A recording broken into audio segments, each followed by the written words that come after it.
2009లో మళ్ళీ ఎలక్షన్లో రాజశేఖర్ రెడ్డి ముఖ్యమంత్రి అయ్యాడు. ఆ రోజు రాజశేఖర్ రెడ్డి గారు చిత్తూరు జిల్లా పర్యటనకి వెళ్ళారు. ఒకసారి ఇవన్నీ ఎందుకు గుర్తు చేస్తున్నానంటే ఒకసారి గుర్తు పెట్టాలి. చిత్తూరు జిల్లా పర్యటనకి వెళ్ళేటప్పుడు హెలికాప్టర్ మిస్ అయ్యిందని చెప్పి అందరం ఆందోళన చెందుతున్నాం.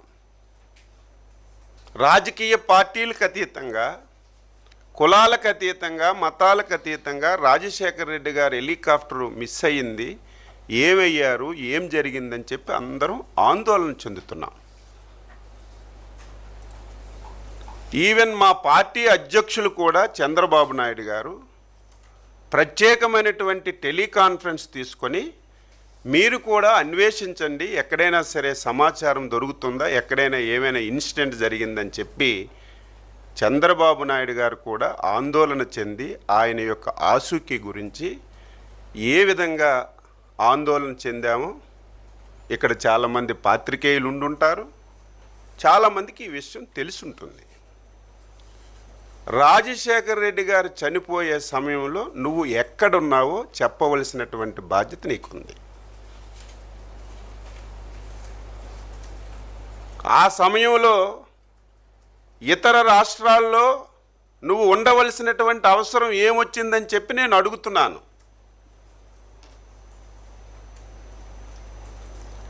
ఆ సమయంలో పోలవరం టెండర్లు చనిపోయిన రోజునే 100 కోట్ల రూపాయలు టెండర్లు ఆన్లైన్లోకి ఎక్కించి టెండర్లు పిలిచినటువంటి పరిస్థితికి ఆన్సరు నువ్వు చెప్పవలసినటువంటి అవసరం ఉంది.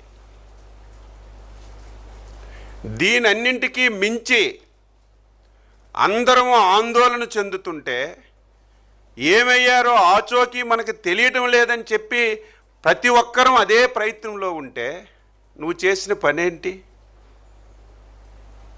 అప్పటికే నిర్ధారణ కాలేదు, మిస్ అయ్యారా, చనిపోయారా, ఏం జరిగిందో నిర్ధారణ కాలేదు. అంతకంటే ముందే నువ్వు ముఖ్యమంత్రి పదవి గురించి సంతకాలు సేకరణ చేసిన విషయం కూడా ఈ సందర్భంగా రాష్ట్ర ప్రజానీకానికి గుర్తు చేస్తున్నాను. మనిషి యాటిట్యూడ్ తెలుసుకోవాలి. ఆ రోజు చాలామంది చాలా అనుమానాలు వ్యక్తం చేశారు. జగన్మోహన్ రెడ్డి ఆ రోజు రిలయన్స్ వాళ్ళు చేశారని చెప్పి రిలయన్స్ ఏజెన్సీల మీద దాడి చేయించాడు. మళ్ళీ అదే రిలయన్స్ వాళ్ళతో మంచి చేసుకున్న వాళ్ళకి రాజ్యసభ స్థానాలు ఇచ్చాడు. అదే సమయంలో చాలామంది సీనియర్ నాయకులు చాలా రకాలుగా మాట్లాడారు. అదే సమయంలో ఈ పార్టీలో ముఖ్య నేతగా ఉన్నటువంటి బొత్స సత్యబాబు గారు బహిరంగంగా వైఎస్ మృతి వెనక జగన్ హస్తం ఉందని సాక్షాత్తు నీ దగ్గర ఉన్నటువంటి బొత్స సత్యబాబు గారు ఆవేళ మాట్లాడారు. కానీ మేము ఆ రోజు అంత సీరియస్గా తీసుకోలేదు. సభ్య సమాజంలో ఎవరు కూడా ఇటువంటి పని చెయ్యరని. కానీ తరువాత పరిణామాలన్నీ కూడా చూస్తుంటే ఒక సైకోకి పదవి వ్యామోహం వస్తే పదవి గురించి ఏదైనా చేస్తాడు.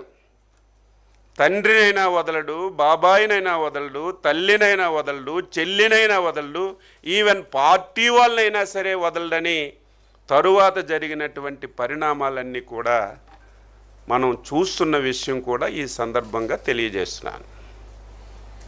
తండ్రి మరణాన్ని సింపతిగా మలుచుకొని ఏ విధంగా ప్రవర్తించాడో ఒకటి, తండ్రి మరణం నిర్ధారణ కాకముందే సంతకాలు పెట్టి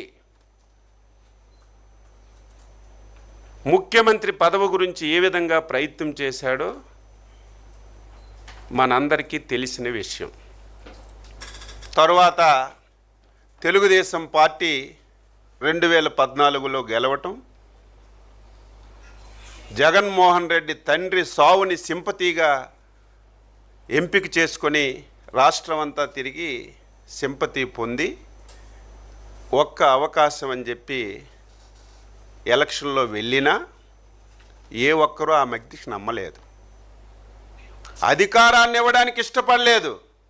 ఏ సర్వేలు చూసినా 2014-19 మళ్ళీ చంద్రబాబు నాయుడే ముఖ్యమంత్రి అవుతారు, ఎక్కడ ప్రజల్లో కూడా వ్యతిరేకత లేదు. అటువంటి పరిస్థితిలో ముఖ్యమంత్రి పదవి గురించి బాబాయి వైఎస్ వివేకానంద రెడ్డిని అడ్డంగా గొడ్డలతో నరికిన విషయం నేను చెప్పడం కాదు, చిన్న పిల్లవాడికి లేపిన, పడుకున్నవాడికి లేపిన ప్రతి ఒక్కరూ చెప్పే పరిస్థితి వచ్చిందని చెప్పి ఈ సందర్భంగా తెలియజేస్తున్నాను.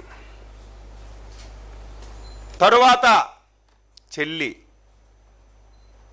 నువ్వు జైల్లో ఉంటే ఏ విధంగా పాదయాత్ర చేసిందో ప్రతిరోజు ఆవిడే మాట్లాడుతుంది. ఏ విధంగా నీ గురించి, నీ పార్టీ గురించి కష్టపడిందో ఆవిడే చెప్తుంది. తండ్రి ఇవ్వవలసినటువంటి ఆస్తి కూడా ఇవ్వకుండా ఇంటిలో బయటికి పంపించిన విషయం కూడా రాష్ట్ర ప్రజలు ఒకసారి తెలుసుకోవాలి. ఎవరమైనా సరే, ఎవరి మీద వ్యతిరేకం ఉన్నా తల్లిని, తండ్రిని, చెల్లిని, కుటుంబాన్ని గౌరవిస్తారు. కానీ ఒక వ్యక్తి తన స్వార్థం గురించి, పదవి గురించి ఎవరిని దృష్టిలో పెట్టకుండా ఏ విధంగా వ్యవహరిస్తున్నాడో విఘ్నులైనటువంటి ప్రజలు తెలుసుకోవలసినటువంటి అవసరం ఉంది. మీ నాన్నగారు మీ చెల్లికి సమాన వాటా ఇమ్మన్నారు, నా సమక్షంలోనే మొత్తం రాసి పెట్టారు, నువ్వు ఇవ్వాలని చెప్పి తల్లి అడిగితే చివరిని తల్లిని కూడా బయటికి పంపించినటువంటి నైజం ఉన్నటువంటి వ్యక్తి జగన్మోహన్ రెడ్డి అని చెప్పి ఈ సందర్భంగా తెలియజేస్తున్నాను.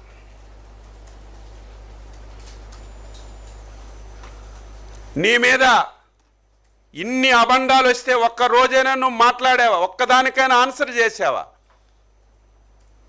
నేను ఎందుకు ఇవన్నీ చెప్తున్నానంటే, మొన్నటి వరకు బొత్స సత్యబాబు గారు చెప్పినా, లేకపోతే XY మాట్లాడినా, మాకు అనుమానాలున్నా మేము ఎప్పుడూ అనుకోలేదు. కానీ ఈ పరిణామాలన్నీ చూస్తే ఆ రోజు రాజశేఖర రెడ్డి యొక్క మరణానికి కూడా నీ బాధ్యత ఉందని ఆ రోజు ఏదైతే బొత్స గారు చెప్పారో అది కూడా ఈరోజు నాకు అనుమానం వస్తుందని చెప్పి తెలియజేస్తున్నాను. ఒక సైకోకి పదవి వేగం వస్తే ఏ విధంగా ప్రవర్తిస్తాడో ది బెస్ట్ ఎగ్జాంపుల్. ఆయనకు కావలసింది పదవే. రాష్ట్రం ఎలాగున్నా పర్వాలేదు, ప్రజలు ఎలాగున్నా పర్వాలేదు, కుటుంబం విడిపోయినా పర్వాలేదు, ఆత్మీయులకి అంతమంచినా పర్వాలేదు, కావలసింది పదవి, పదవి, పదవి తప్ప ఇంకొకటి లేదు అని చెప్పి తెలియజేస్తున్నాను. రాజశేఖర్ గారి తాలూకా ఆ దేహాన్ని తీసుకొచ్చారు, బాధదేహాన్ని పోస్ట్మార్టం చేసి. నేను నా భార్య ఝాన్సీ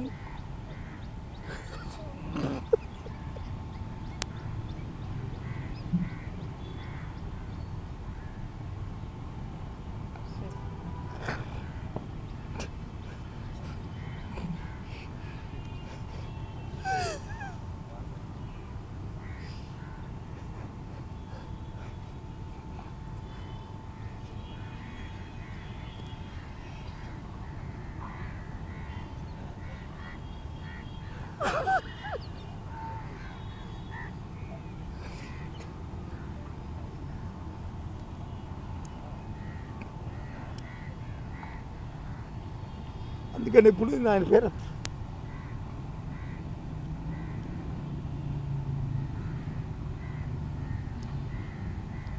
మా అనుబంధం అలాంటిది.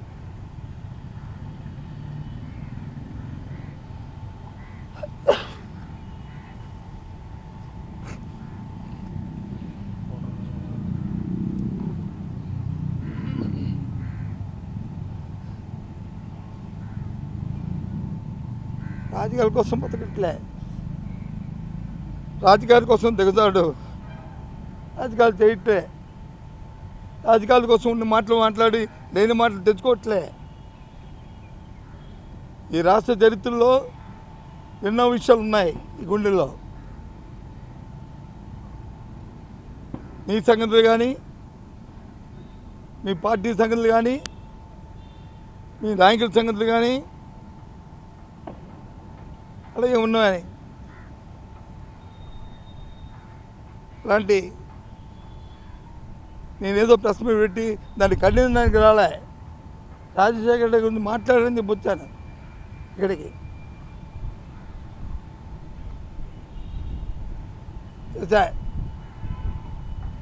ఇలాంటి ఉచ్చ రాజకీయాల కోసం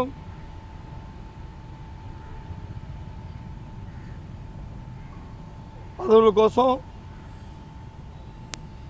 వాటి కోసం ఈ రకమైన నీచమైన దిగజారుతానని అనుకోలే. చెయ్యి దమ్ముంటే ఈ రాష్ట్రంలో ప్రజలకు వచ్చి న్యాయం చేయి.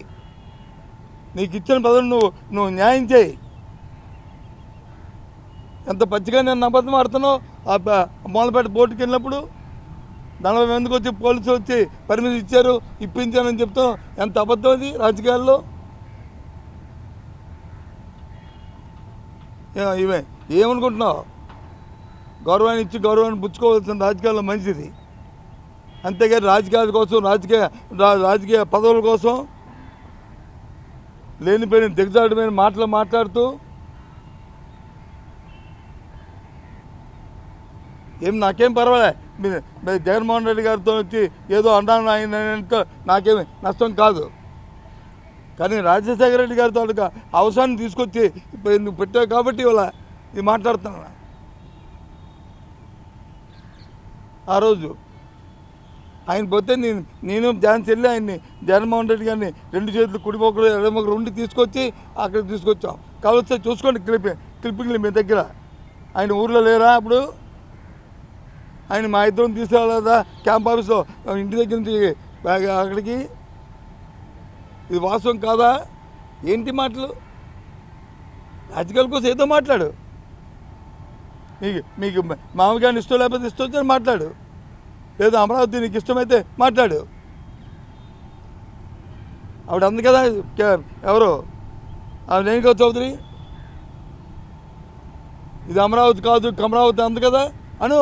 చంద్రబాబు నాయుడు నీకు ఇష్టమైతే కమరావతిను, నీకు ఇష్టమైతే వచ్చిన నువ్వు తందాంతాన్ని బ్యాండ్ కొట్టుకో. ఆ కమరావతి కావాలి అక్కడంటే. అంతేగాని ఇదే దిగజారిపోయి ఈ మాటల చదివి రాజశేఖర రెడ్డి గురించి ఈ మాటల.